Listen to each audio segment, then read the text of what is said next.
Vamos continuar aqui, então, ao nosso novo e último possível tópico a ser trabalhado. Último não, né? Mas última aula. Renúncia ao direito de agir. Certo? Tá escrito prescrição aqui em cima, a gente tá falando da renúncia, tá, pessoal? Depois eu edito isso para vocês no material. A renúncia, ela é uma causa distintiva da punibilidade. Um ato unilateral do ofendido e do seu representante legal. Ou seja, o que vai acontecer aqui? O ofendido ele vai deixar de querer a renúncia. O direito, ele é, no caso, intentado com uma ação penal privada. Professora, eu não estou entendendo nada dessa questão de renúncia. Pode me explicar?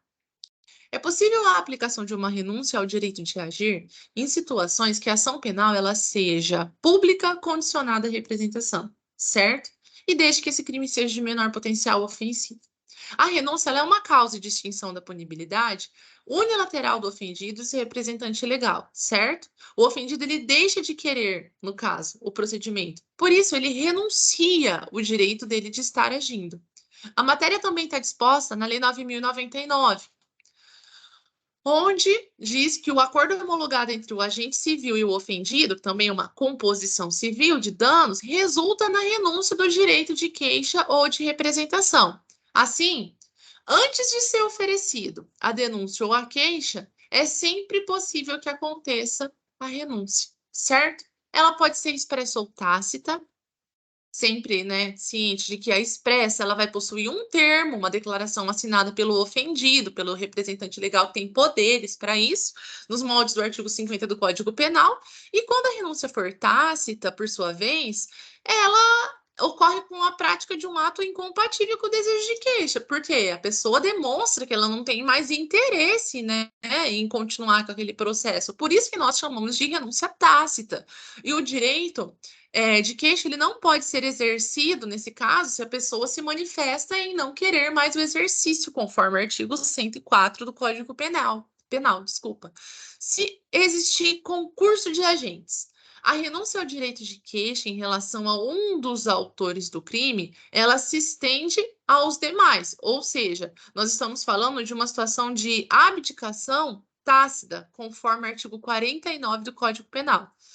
E da mesma forma que o perdão judicial, se existir uma renúncia de um ofendido e de outro não, não importa na ampliação da renúncia ao outro, certo? Porque são direitos autônomos e você não pode confundir que um dos ofendidos queira e da mesma maneira que ele queira conceder renúncia, também tem que querer.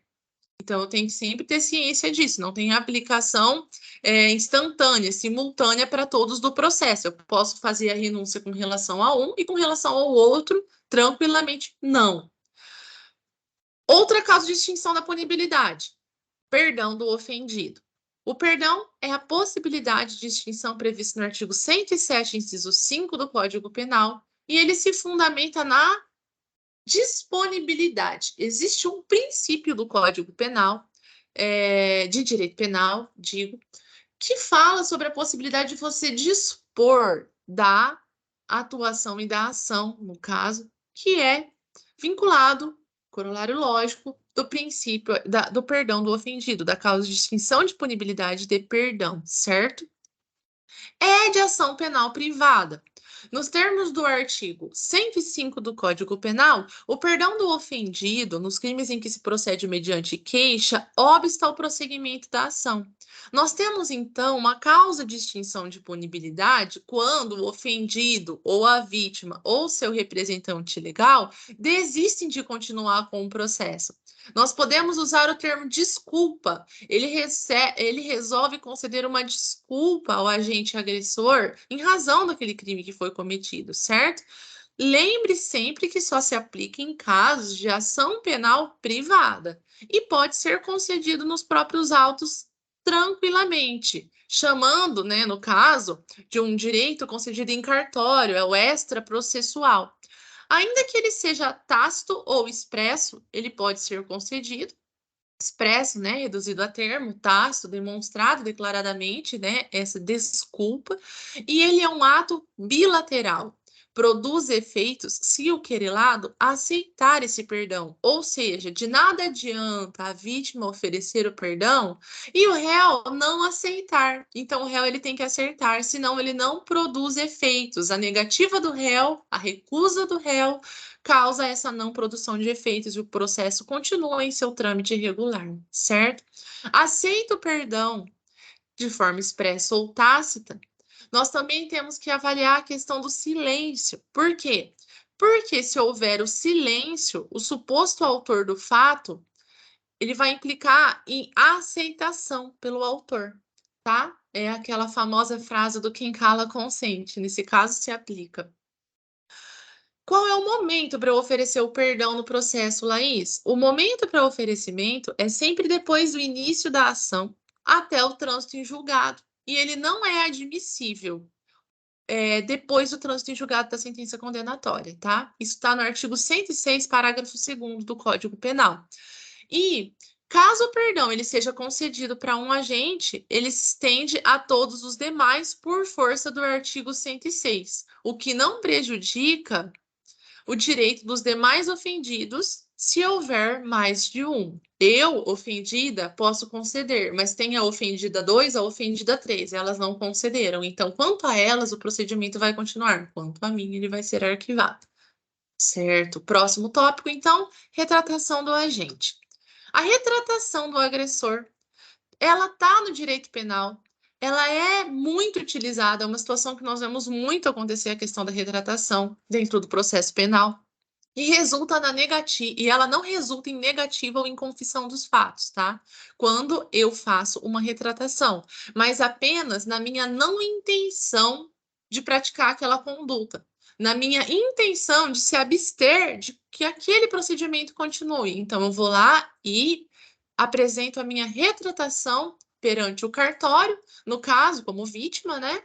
E ela é registrada nos autos. É uma condição de procedibilidade da ação, a retratação. Eu não posso esquecer disso, porque se a retratação acontece, ela dispensa a discordância do ofendido, diverso ali do perdão que precisa, né, que ele aceite, é um ato bilateral, a retratação é um ato unilateral. Se eu me retrato, deixo claro, não precisa mais que seja o ofendido intimado, não tem essa necessidade para que seja aplicada ou não, certo? Não impede, no caso, a vítima, certo, pessoal, de requerer outras indenizações perante a esfera civil, porque aqui nós estamos falando só da esfera criminal, tá? E a retratação, ela é possível nos casos que estão previstos expressamente na lei, tá? Nos crimes de calúnia e difamação, o querelado que antes da sentença se retrata da calúnia ou da difamação, no caso ele fica isento de pena, o falso testemunho e o crime de falsa perícia, que é o fato deixa de ser punível se antes da sentença do processo em que ocorreu o ilícito, o agente ele se retrata ou declara a verdade. Nós temos também a situação de retratação da vítima, tá? Não confundam com a retratação do agressor. A retratação da vítima é aquela lá prevista nos casos de ação penal pública que depende da retratação da vítima como condição de procedibilidade. E nós também temos a retratação da vítima nos casos que envolvem a Lei Maria da Penha. Existem alguns delitos, como, por exemplo, o delito de ameaça, que ainda depende da representação e é possível a retratação depois da representação, certo? Mas nós não vamos entrar nesse tópico aqui. Próxima causa de extinção da punibilidade, perdão judicial. O perdão judicial está previsto no artigo 107, inciso 5 do Código Penal, e é o meio pela qual o juiz, não obstante, né, ele seja diante de uma prática de um fato típico e antijurídico, que foi provado, ele deixa de aplicar a sanção penal. No caso do perdão, o Estado ele perde o interesse de agir, certo? Por isso constitui uma causa de extinção da punibilidade. É diferente do perdão do ofendido, porque ele não precisa ser aceito nesse caso. E o perdão judicial somente é cabível nas hipóteses que são expressas, que estão declaradas na lei. E não importa a espécie de ação penal do crime, sendo pública ou privada. Ok.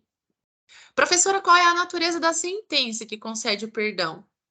Esse tema foi tema de diversas discussões já no STJ, e isso se pacificou com a súmula 18, que fala que a sentença concessiva do perdão judicial, ela é uma sentença declaratória da extinção da punibilidade e não subsiste a ela qualquer efeito condenatório, tá?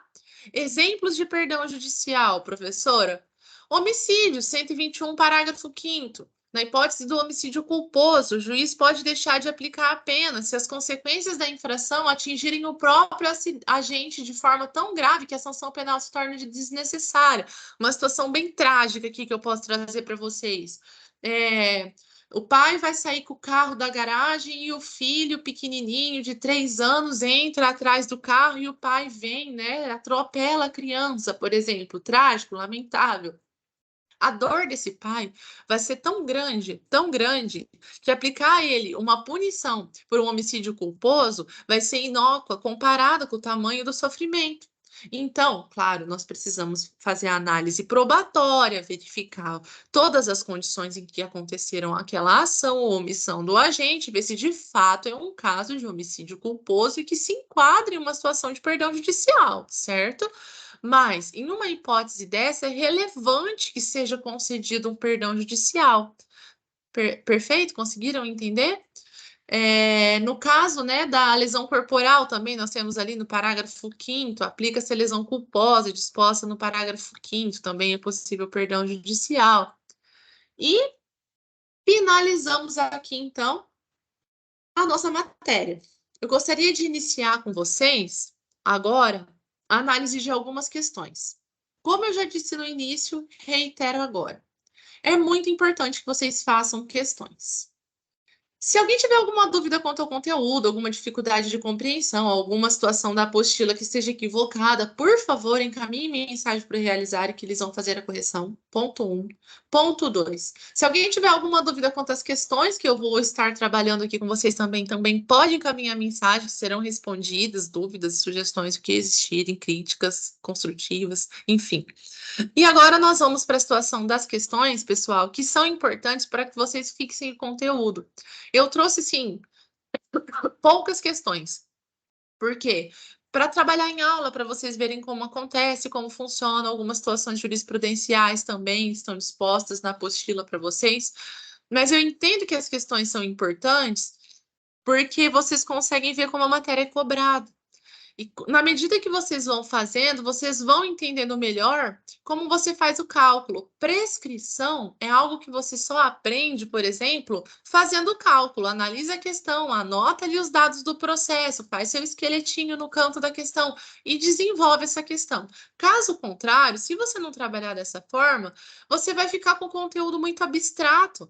E essa abstração dificulta a compreensão e desenvolvimento prático do tema. Então, reitero, façam questões, entrem em site de questões, comprem livros de questões e desenvolvam o conteúdo dessa forma, tá bem? Então, vamos lá. Vou encerrar essa aula e nós iniciamos, então,